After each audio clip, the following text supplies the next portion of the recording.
How many times are we doing this? Twice? Maybe once. If it goes well enough. So no pressure. So it might be twice. You don't have to with it. If you feel like you can't read it, just try and keep going and I'll move closer. Okay. Yeah, I'll try my hardest. Please try to avoid saying, oh, I can see it. If you Yeah, can see no, it, that's fine. just roll with it. I'll try and get closer or something. Same here.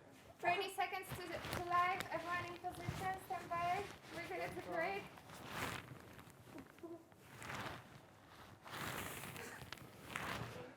Seconds to live.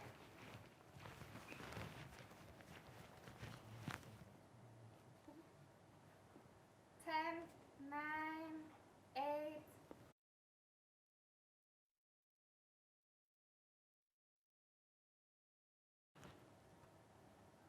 Did you feel alone, confused or helpless during the lockdown? Well, don't worry, that's why we're here. We're the only show where you, the people, can ask me about the big 19 and all the nitty-gritty and somewhat pretty areas that no one seems to be talking about. Welcome to Ask Me. There now follows a ministerial broadcast from the Prime Minister. You must stay at home. Who took the bomb?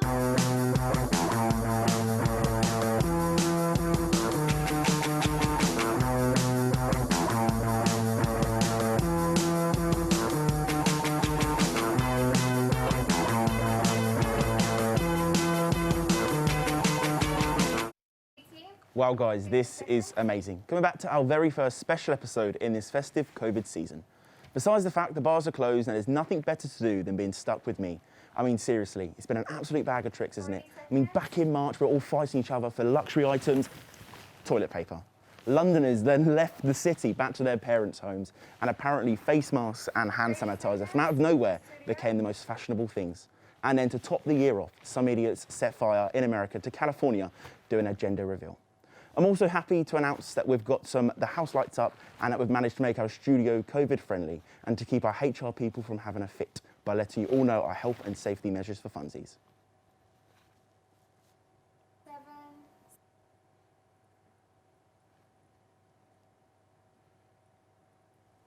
For today's special episode, you asked us how to make banana bread. Really looking forward to that one, looking forward to trying it. How COVID has affected football fans, you fans at home, how have you found it? How do you socialise as a young person during lockdown? We'll be hearing what you've got to say on that. And how people abroad coping. So we know in the UK how we're doing, but how are they doing in France, Germany? How are they doing all over Europe? And most importantly, how to stay sane and healthy during these testing times. At the start of lockdown, we all tested our limits to how we could really get things going and emerge this fine generation of bakers. You might be asking how we know, and it's simple. Everybody, and I mean everybody, made goddamn banana bread. And we know this because it was all over Instagram. Everyone's newsfeeds was filled with it. And we're gonna take and seize this golden opportunity to take a bite from the most appetizing food segment made this lockdown. Are you ready? Because I sure am. Grab those notebooks and pens and let's see how you can make the perfect banana bread. Hello, my name is Kamil and today I'll be teaching my guests how to make a quick and easy banana bread to brighten up your day. The banana bread's recipe is extremely easy. It only takes 6 ingredients, 4 steps and 1 bowl to succeed. I already preheated my oven to 180 degrees and prepared all the necessary ingredients, so let's start baking. So first things first, we need to ripe the bananas and smash them. Now we're gonna take our forks and simply mash them. We just need to make sure it's nice and smooth. Okay, so now we're gonna crack 2 eggs inside the bananas mixture.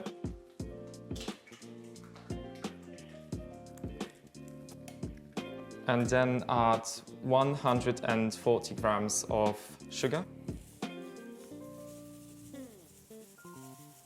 And then we can slowly mix it all together. Now we're gonna go through with our dry ingredients and with melted butter. So we're gonna add 140 grams of melted butter. We've melted it before. So let's just pour it in. Then we're gonna add 140 grams of flour. And last but not least, we're gonna add 1 flat tablespoon of baking soda. Now we're gonna take the whisk and whisk it all together. until it's nice and smooth. Cool. So basically, it's quite ready at this point, but I think we could add a bit of personal touch to it. That's why I've prepared some mixed-ins to add it. We have cinnamon, coconut flakes, white and dark chocolate chips, and some nuts. Basically, you can add more than one, so if you would like to go for some coconut flakes or dark chocolate chips as well. I'm gonna put a bit of cinnamon into mine, just a tiny bit, and maybe dark chocolate chips as well.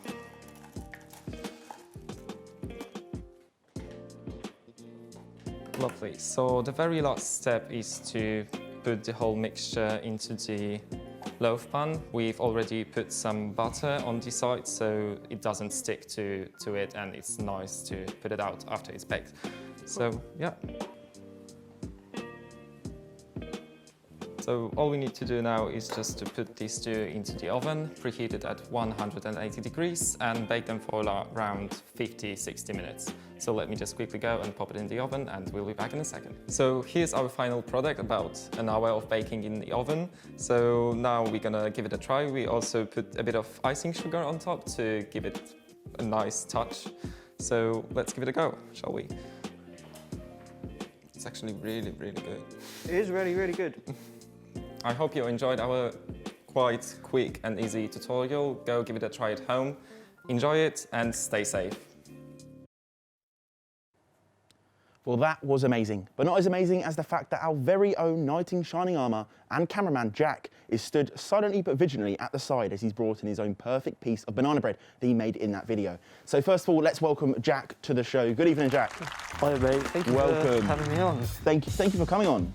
I am really excited about this. It's one of my favourite pieces of cake, banana bread. Oh, amazing. So there's a high expectation here. I wouldn't have a high expectation for you, my friend. So what did you put in this banana bread then? Well, apart from the bananas, I put white and dark chocolate in there. I'm a big fan of white chocolate. Yeah. Any particular reason why you chose chocolate?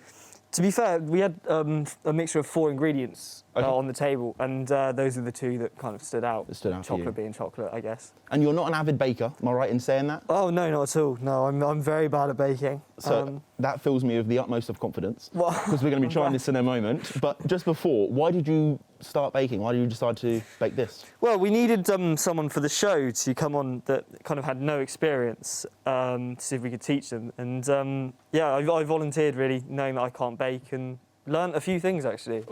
There's always a win-win. Should we Yeah. give it a try? We've Let's got some go for it. pieces pre-cut for us. So let's see how it is. It does look nice.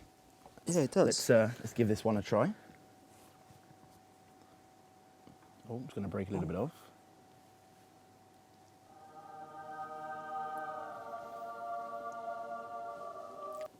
What do you think? It's very nice. There's a lot of chocolate in there, which I love. Yeah, it's very chocolatey. Yeah, it reminds me of those little chocolate sweets you used to get when you was a kid, those little banana chocolate sweets. But, I mean, I'm absolutely stuffed. I'm going to be taking some of that after the show, without a doubt, so make sure it doesn't go anywhere. But thank you all. Thank you, sorry for coming on. Thank you for coming on. Cheers. I think you're needed back over there, though. Yeah. So I'm going to let you go back. Thank Great you, speaking mate. to you. Thank you. Take care. Now that we've shown you this impressive recipe, you can try this at home and hashtag us, hashtag special COVID banana bread, and we can tick that off the box for tonight. Let the food be your medicine in these times, especially since we're stuck inside without a cure still at the moment. And on a final note, another way to keep yourself safe is by staying active. But there's no other British way than sitting down and watching the football. So you sports lovers asked us, how has COVID affected football? Let's see how this pandemic has affected your favourite game.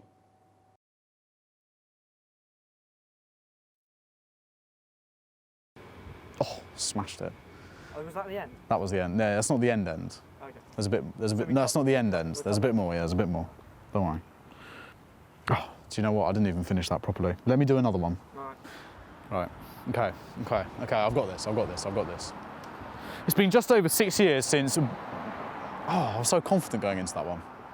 Team slowly but surely get further up the pitch and just starting to believe a little bit. Well, Hoylett's got the better of Buxton. Puts it into an area. Keogh, Zamora! Unbelievable! From the very brink of elimination, Bobby Zamora Brad Storley scored another playoff winner.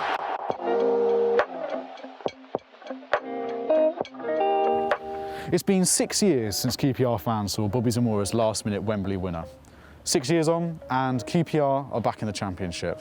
And it's been over half a year since any QPR fans have seen their team play live. And it's the same for fans of clubs in the National League and above. QPR have since backed the Evening Standard's Bring Back the Fans campaign.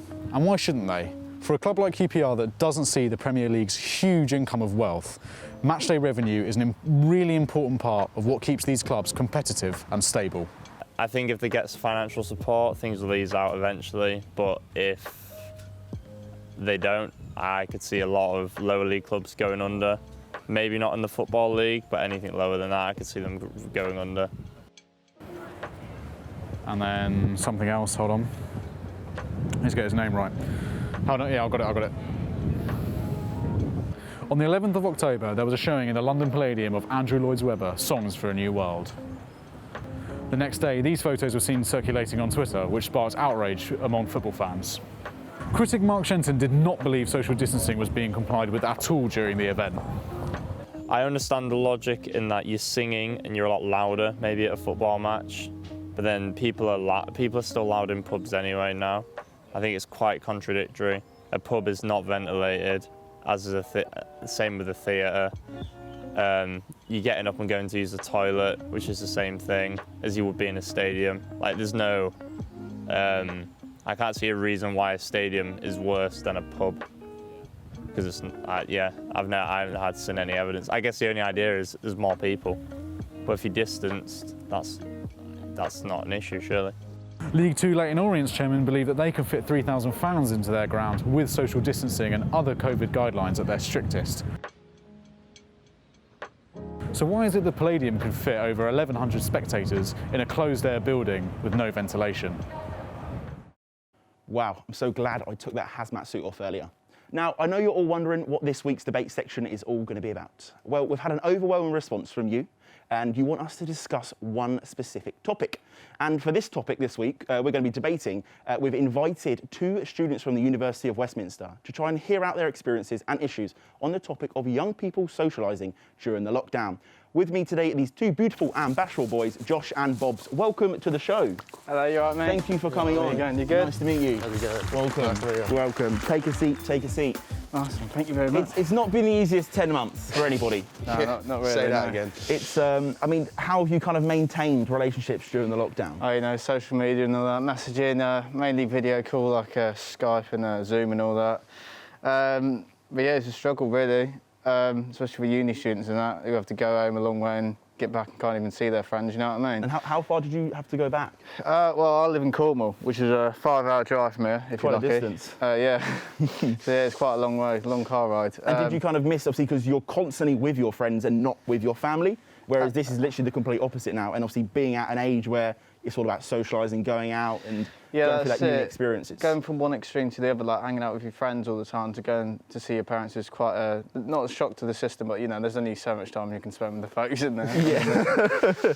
And Josh, what your lifestyle changes during the lockdown? I mean, what happened for you? Well, I mean, so much got stripped away. I mean, like, because I'm used to going out on the weekends and like going to watch a West Ham game on the Saturday and whatnot, and you can't do any of that anymore. So like it was a big change. Everything had to be like involved through YouTube, and it sort of felt like becoming a kid again, being like stripped at home, you know.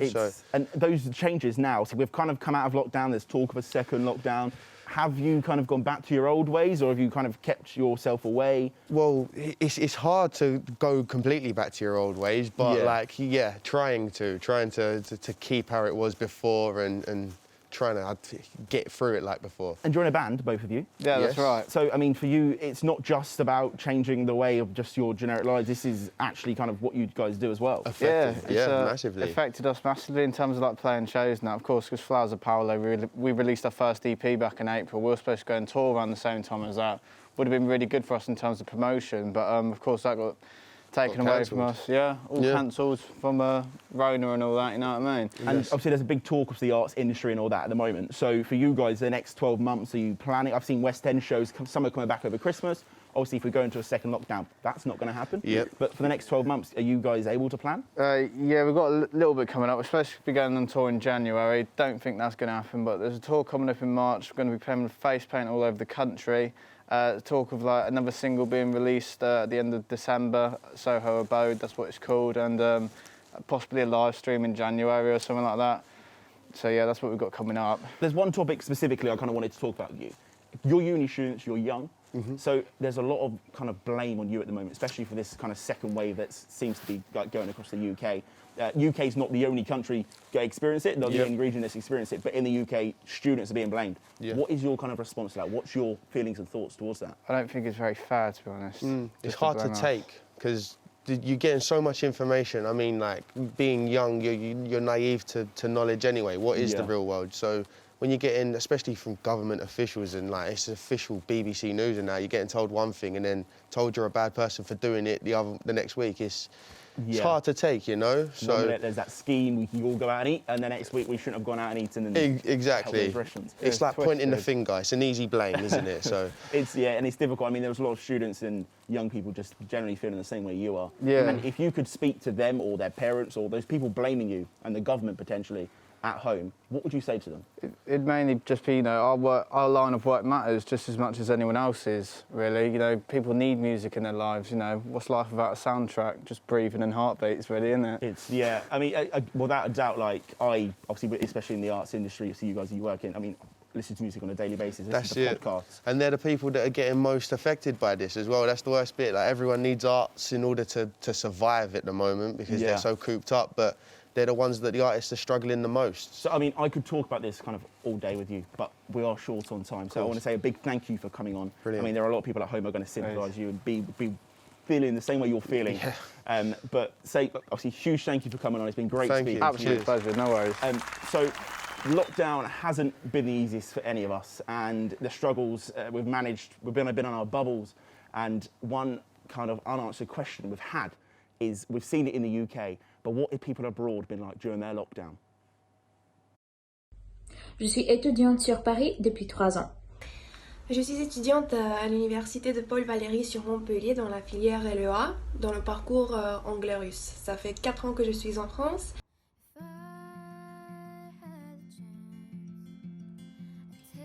Quand le confinement a été mis en place en mars, je suis rentrée directement en Bulgarie et j'y suis restée pour quelques mois à suivre. En août, quand je suis rentrée pour commencer mon stage, le confinement a été déjà enlevé et on pouvait librement marcher dans les rues. Déjà, il faut dire que c'était très spontané et qu'on l'a appris du jour au lendemain. On a dû passer en distanciel. Du coup, on avait tous nos cours sur Internet. Après ça, les conditions en dehors de l'université, c'était pas mal un peu compliqué parce qu'on n'avait pas le droit de sortir sans motif. On devait signer des déclarations pour, si jamais on se faisait arrêter par les policiers, de justifier notre déplacement.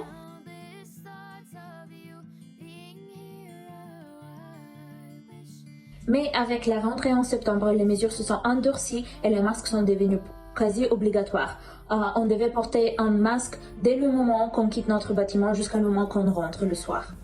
Par contre, on peut toujours voyager, on peut toujours se promener dans des endroits très larges avec beaucoup de ventilation, disons-le comme ça.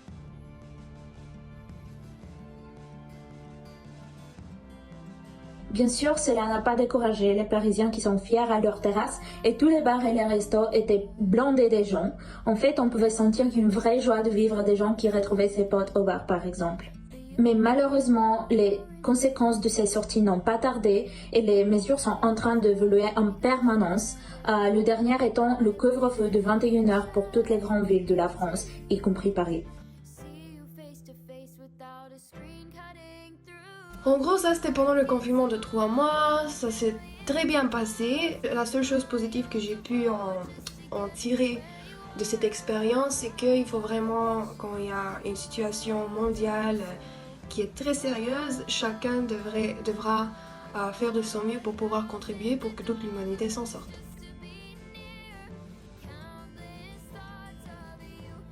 Pour que vous compreniez mieux ce que c'est la vie sur Paris en ce moment, je vais vous décrire un jour typique de ma vie au quotidien et comment j'ai fait pour adapter ma vie sociale pour que je ne contribuer à la diffusion du Covid, mais aussi que je ne devienne pas folle. Ma société de stage a mis en place un système de volontariat, ce que ça veut dire qu'on peut décider nous si on veut aller travailler au bureau ou si on veut rester en télétravail. Si je suis en télétravail, le matin c'est assez chill, je me réveille, je prends mon café et je travaille jusqu'à midi. Quand je commande quelque chose à manger, long live Uber Eats. Après travail, si je me sens assez étouffée par mon appartement, je vais sortir en promenade vers la Seine par exemple. Si je vais au travail, c'est le métro nécessairement pour y arriver, acheter à manger le midi et rentrer le soir. Et toute la journée, je dois avoir mon masque jusqu'à le moment quand je rentre chez moi le soir. C'est un cercle vicieux en fait d'être surroulé par le masque mais en même temps d'avoir peur de ne pas attraper le Covid. Les promenades sans masque me manquent énormément honnêtement, mais en fait c'est la réalité de 2020. Ça m'a appris à être beaucoup moins égoïste et beaucoup plus responsable. Ça m'a aussi permis de me concentrer sur mes études beaucoup plus, de ne pas voir autant d'amis, pour ne pas procrastiner et perdre mon temps. À la fin de journée, on ne peut pas y échapper, n'importe si on veut ou pas. La réalité est telle qu'elle est, on ne peut rien faire, mais au moins on peut réévaluer nos priorités pour ne pas contribuer au problème. A big thank you to all our overseas friends for sharing their experiences with us. This is yet another example that you are not alone. Every single one of us is struggling with this new lifestyle and restrictions right now, and that's okay.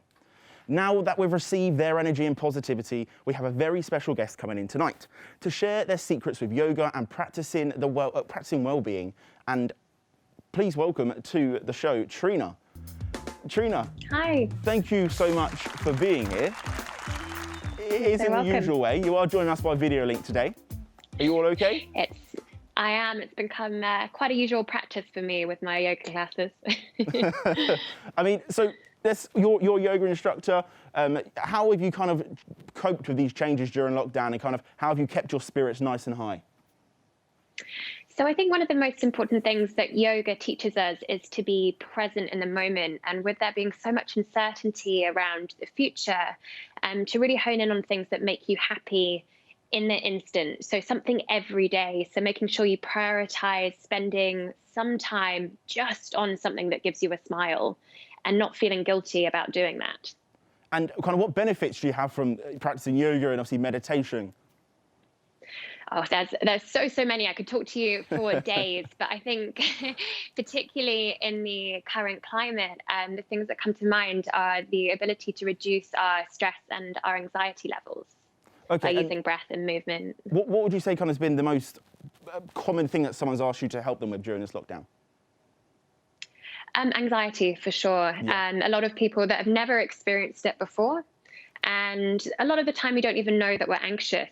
But quite often our breath and our body will tell us.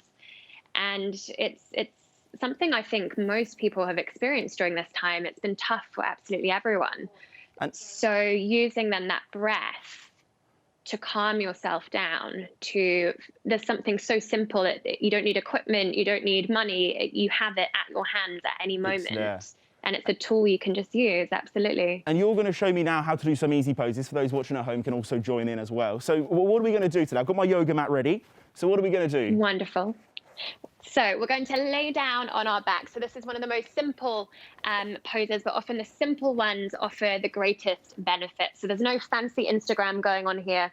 You are just going to lie down on your back. You're going to draw the knees in towards the chest, make sure the shoulders are nicely on the floor, and you're just going to hold lightly behind the thighs or over the knees, just giving yourself a little hug. And you're just going to breathe deeply into the base of the belly, in through the nose and out through the nose, and just close down the eyes. So as you do this, it starts to activate your parasympathetic nervous system, which is a system that allows you to rest and to digest. And it slows down all of these systems in the body and really allows you to essentially calm any anxiety, any stress. You know, it isn't a magic powder, but it does work very, very well and effectively for anyone, because as you can see, it's a very simple pose to do. And how long would you kind of say to do that for a day? If you have 1 minute, that is better.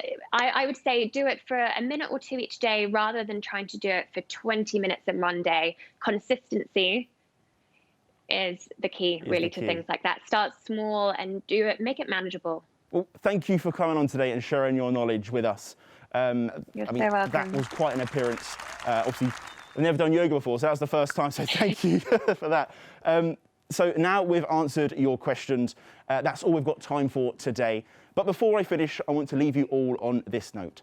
Times are tough, and it's okay not to feel or be your best self right now. We're all in this together, and without you, it's not going to be any better. At the end of the credits, you'll see a variety of UK-based charity and hotlines, and they're going to help you to seek support. A massive thank you to our crew members here and on the floor and in the gallery. A thank you to our lovely guests this evening, and a big thank you to you. Stay humble, stay safe, and most of all, don't forget to ask me about it next week.